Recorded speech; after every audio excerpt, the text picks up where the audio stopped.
want to join our vigil, our banner with the barcodes are in the front. Come and join our group. It will be lovely to do this together and be more powerful and stronger. And thank you, Russia, for giving me the mic today and inviting us to join. I'm going to pass the mic to Dr. Mariam Fadel, who is a global health consultant, to give us a speech about the situation in Gaza.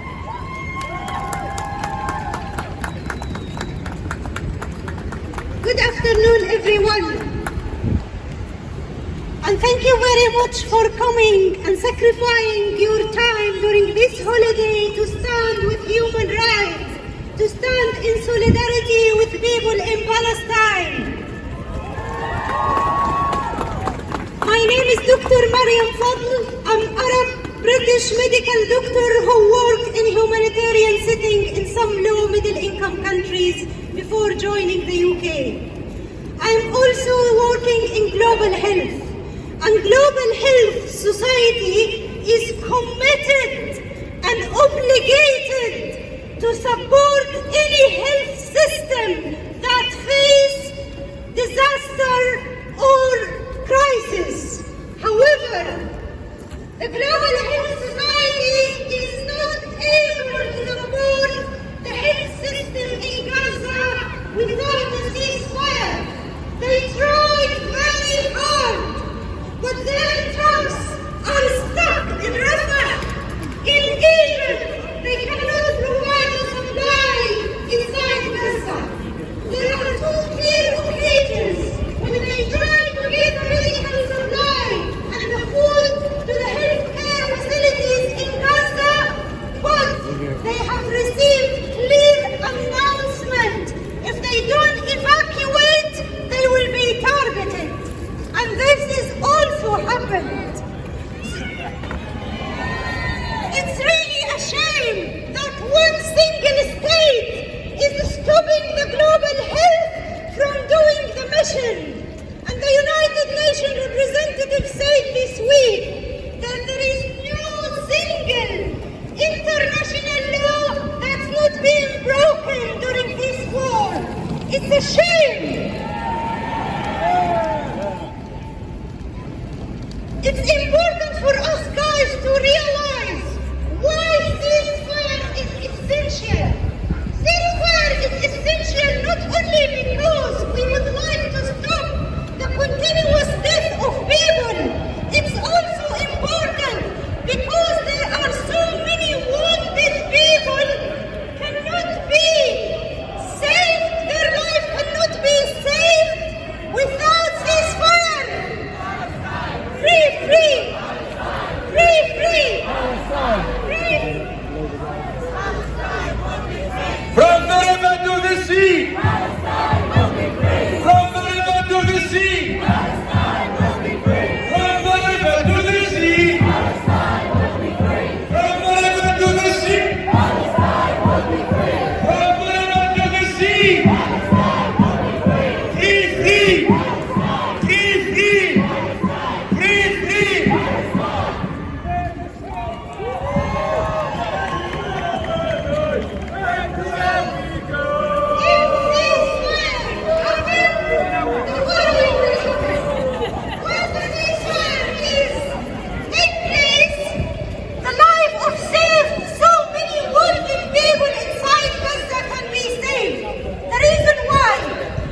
afternoon. Hello, everyone.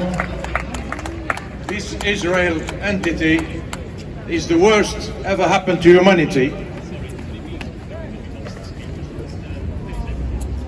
It's the worst that ever happened to humanity. Everybody sort of like is standing idle, not doing anything. 90% of the world leaders are idle. Basically, they are slaves to this dirty, filthy entity called Israel. Bunch of gangs gathered themselves from all over the world. The filth of the world are gathered in Israel. This has to stop, and the war has to stop now, because even the humanitarian trucks trying to get into Gaza, they're being bombed and being shot at. Thank you.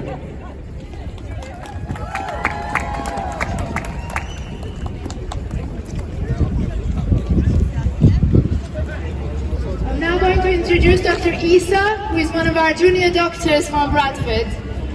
He's written a poem about Palestine. He's going to read it to us and share a few words.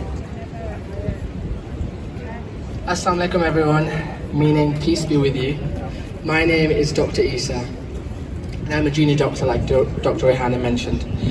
I am the proud uncle of 3 nieces and 4 beautiful nephews, and usually they are in the protest just like running on with me.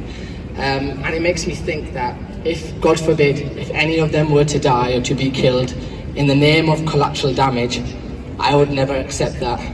You would never accept that for your family. So why would the people of Gaza? We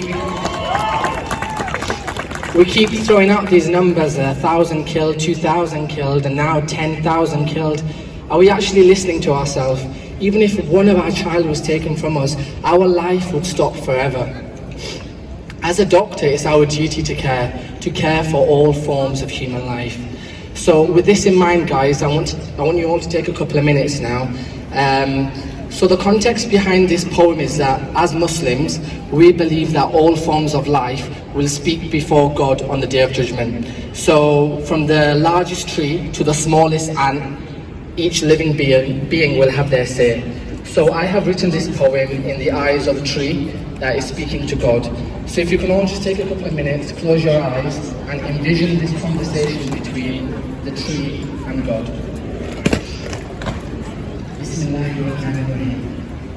The tree who spoke. Dear God, I know my job is not to speak, but these branches can bear no more. My leaves are stained with blood, I am withering away. I will trade this silence with death. To which God replied, my old friend, what is the matter? Dear God, hundreds of years ago, my seed was planted from the palms of a Palestinian woman, right here in this very land. As the seasons changed, my branches reached for the sky, the children of the land climbed my back and swung from my arms. Lovers took shape under my canopy, I bear fruit, filling stomachs across the land, I became a symbol in the hearts of many of their precious homeland. As time went on, people whom I did not recognize flooded the land from every corner. At first, there was peace, but of these, there was a troubled few. They concealed what was hidden in their hearts and spread mischief in the land. The sweet singing birds of Palestine have not visited in a while, nor have my children. I see the tanks of occupation in the distance, demolishing fertile farmland to build on. I hear the whispers of the wall of apartheid and the countless checkpoints. I am scared.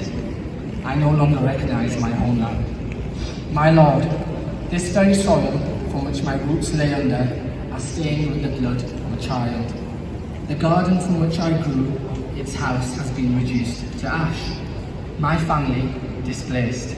I can't see now as the dust and smoke particles from the bombardments cloud the night sky. My branches hear the screams of a mother holding her dead child. They hear family members calling out to their loved ones as they search for them in the brick and rubble.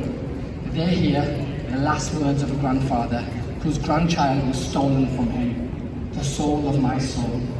I am haunted by the cries of children imprisoned by the occupation. I can smell the stench of rotting bodies. I am surrounded by bodies. Dozens and dozens of dead children lie peacefully on my soil. Their only triumphs to exist in such a world. Suddenly, I hear the whispers below the soil. I recognize this voice. This is the lady whose palms first brought me into this world, who is now asking me to decompose her dead body, to help take her to the afterlife.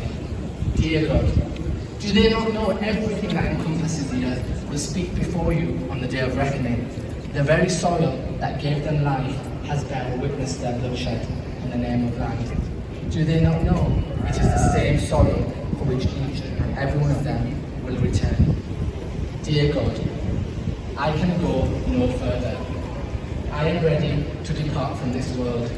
For how can life flourish from soil stained with the blood of innocence? My leaves have fallen. I no longer bear fruit. My branches wilt away in sorrow. To which God replied, my old friend, for you are older than the state that occupies you. May your branches soar higher than the wall of apartheid. Be patient. The children will return to climb your back, and lovers will take shade once again under your canopy. Remember, my old friend, your roots are deep. Deep within this very soil, deep within the land of the free. Thank you.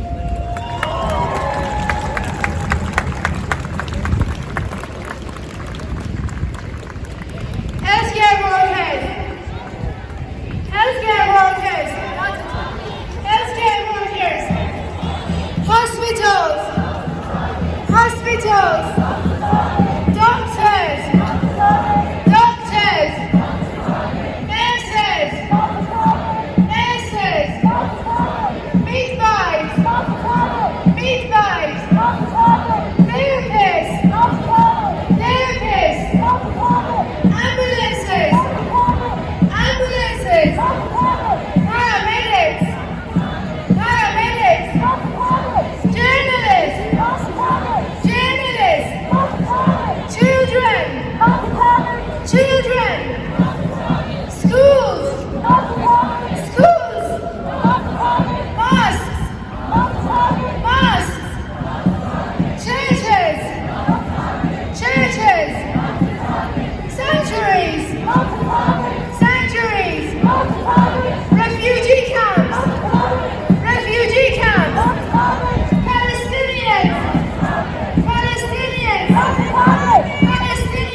Ceasefire now! Ceasefire now! Ceasefire now! Ceasefire now! Ceasefire now! Ceasefire now! Ceasefire now! Ceasefire now! Ceasefire now! Ceasefire now! Ceasefire now! Ceasefire now! Guys, a round of applause for Dr. Rihanna, Dr. Mariam and Dr. Isa. Healthcare workers are so significant to this cause, and I bear witness that they are some of the bravest people in the world to risk their lives. I watched a video of one nurse on CNN who'd come back from Gaza, and she explains it eloquently how she'd give up her, I wouldn't say her life, but she said something like, I'd go back there in a heartbeat because she's got the love for the people of Gaza, the love of the people of Palestine. So I believe Dr. Rihanna has a link, a digital link to sign as a petition to ask the international community to see these doctors, these medical workers in Gaza as people of prestige, people that deserve the Nobel Prize. Now that's recently been set up, I believe.